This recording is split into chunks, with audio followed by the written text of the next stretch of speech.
Number 13, really looks good.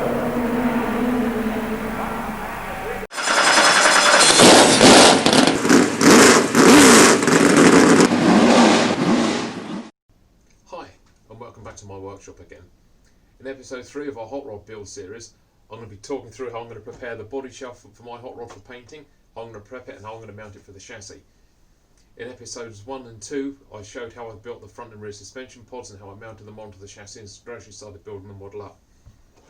This is the body shell that's going on the model. It's made from lexan, clear perspex type material.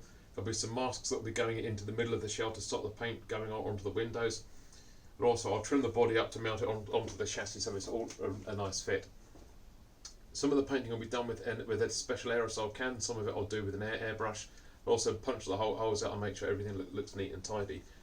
Fitting body shells is the absolute bane of my life. You can spend hours preparing a body shell only for it to be smashed apart in the opening few laps of its first race. Or you can just chuck it together, mask the windows up, spung the paint on, and then it looks absolutely awful. For me, it's a no-win situation. Start off by fitting everything onto there and getting going. It's a bit of a poignant weekend really. It's Friday the 3rd of July 2020 as I'm filming this. Usually the first Friday in July I'll be whizzing up the A12 now on my way up to the annual Ipswich Speed Weekend to watch the full-size National Hot Rod World Championships, but that's not on thanks to the COVID-19 issues, so we'll make the most of it and spend the weekend working on the National Hot Rod in here instead. Okay, let's get on with the body shell preparation. Let's get started.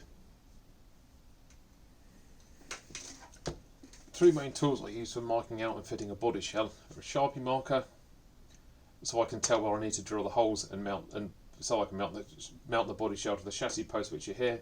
I've taken the rear ones off for now because they're a bit on the long side and I'm just going to use that visually and then mark on the rear of the shell where I need to fit them. A pair of special scissors. These have got a curved end. These are great for when you're working around doing the wheel arches and cutting everything out. And finally, for mounting the holes in the body shell, you can use an ordinary cordless drill or something, but I just use one of these, which is like a Bradle-like thing. Horrible, like nasty sharp piece of equipment, but then you can then just put that through the hole and then use that for reaming the body shell out.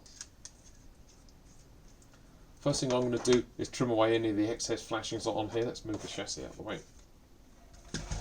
Some people paint body shells with everything in. I personally prefer to mark the shell out, cut it out, and then so I can get the thing trial fitted to the chassis. That way I know where everything goes on it. I can then go in and mask the body shell up and paint it from there. Okay, let's get cutting out.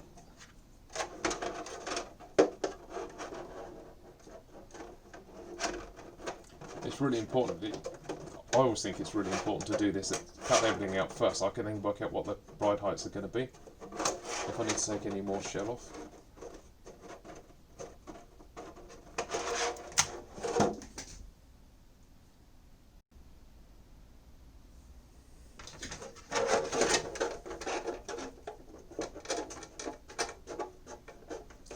Working on the last of the wheel arches now. This is the last bit of cutting away to do. Scissors I'm using, I've got like a curved edge. They're very, very similar to the nail scissors. I know Dad's got a pair of rather expensive nail scissors back at his house, and many years ago I used those to cut a body shell out with, and he found out I've been using his best nail scissors for cutting a body shell out with it, and he wasn't best pleased. Oops, not too happy with that.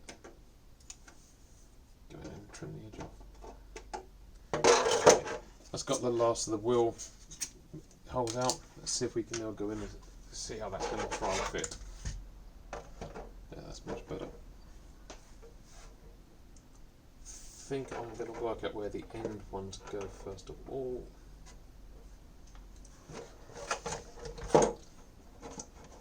It's not my favourite.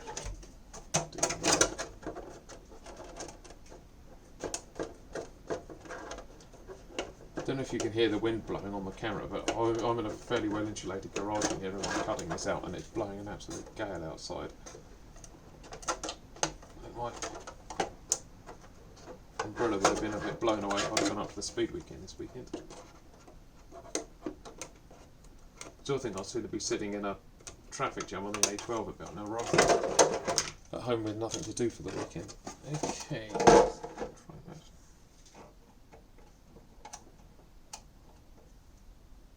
Nice big kink on there, so part of that away. not sure if that's meant to be on there or not.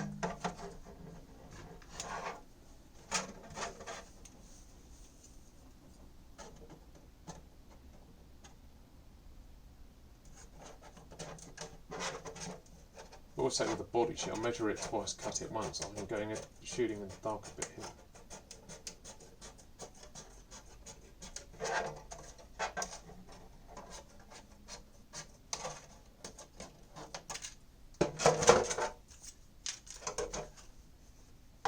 Yeah, that's much better. I've got an idea on how to fit that. Okay. Put a hole in there and there. Yep. The two tops. Fantastic. While I've cut that out, I'm just going to reattach the body posts so I can fit them in there. I can then use that for perfect alignment.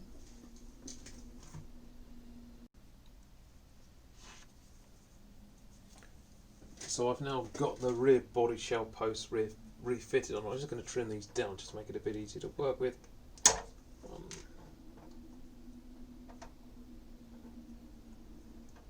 Just try and fit those from there.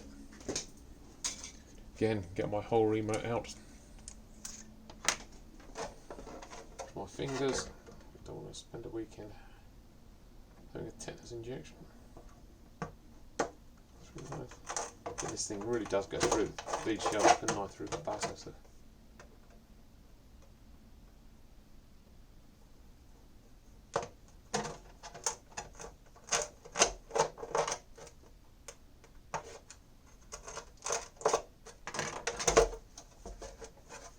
That gives me an idea of how to get the thing fitted.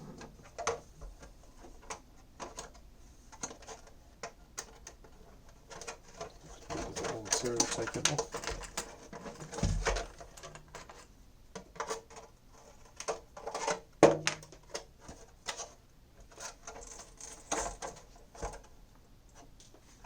I'll just spin the chassis around and then work out where to put the front holes. So everything's like perfectly aligned.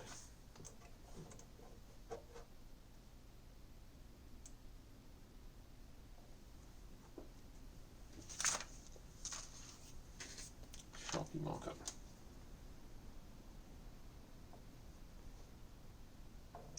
The ingenious thing about these shells is, on the top of the exterior legs, and there's like a layer of this really tightly pressed on their cling film. So as soon as everything's been painted, and before I put the decals on, I'll just peel that layer off and have a really nice shiny layer that's like dust and grime free, ready for the decals to adhere to. It's quite clever.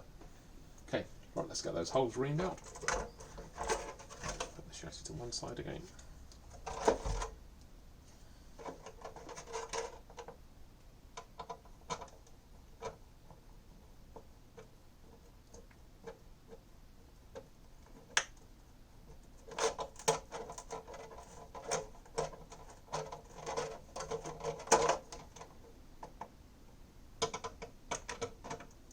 This one's a bit tougher.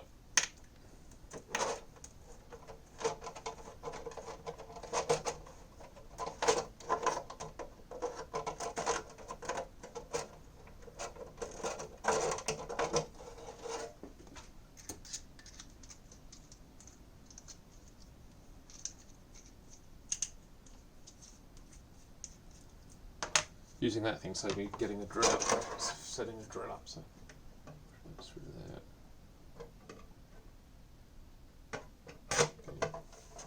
Okay. Cool.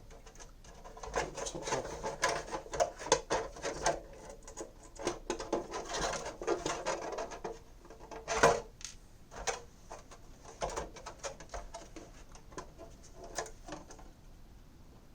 This is great, but it is a bit fiddly getting the shell on. It's the last thing you want to do if you have to change your battery in the middle of a race heat. Cool. I think I'm going to trim some of the front spoiler off, but apart from that, that's generally ready to go. And it's looking very good. Get another clip on. Have to be really careful with these clips. many years ago, I pulled one of these clips off at the front end of my finger and the end of the clip went under my nail, and God did that hurt. Right, that's it. I think that just needs a little bit more trimming now, and then we're ready to mask up and do some painting. Great.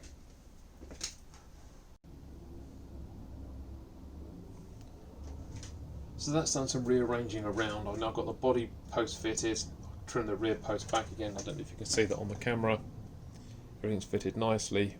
Got the front body posts on, shelves fitted, plenty of clearance all around, and I'm now ready to start preparing the interior of the body for painting, because in radio controlled cars on the clear shelves we paint from the outside in. So I'll put like a base coat on of this material. This is like a white aerosol which gives it like a metallic effect. I'll then back that up with some whites and some other colours. This is special paint that's designed to stick to plastic better. The minute that thing gets a wallop up the rear end in the middle of a race, if I was going to use standard body aerosol cans from Helfers or somewhere, chances are the paint would break away, but this stuff really does stick. Comes in an aerosol. You can also get a similar product like that, which I then mix down, which I can use with the airbrush. Again, there's the good old-fashioned Tamiya colours as well. I usually back it up with some white plastic primer. Most of my shells these days are white. I can't be bothered to do fancy airbrush designs anymore. I'll mainly use some white plastic primer. This is a really fiddly part, getting all of these to fit, and it's probably going to take me some time to do it, which should take about half an hour or more. So I'll talk to you again once I've got the body shell masks fitted.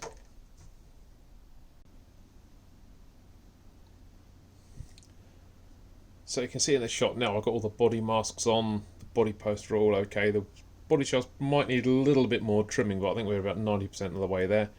It's all ready to be sprayed. First layer what I will use will be like this metallic effect, which is the Core RC clear colour type colour, and you have to use that with, it's just like a base coat.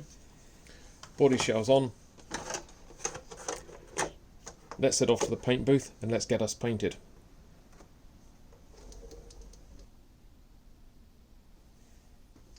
So I've got the first layer of the base coat on. Everything's looking good. The masks have held. The worst thing you can get is if you get like a little teardrop effect where the paint run down in between the mask, but that doesn't look as though that's happened here.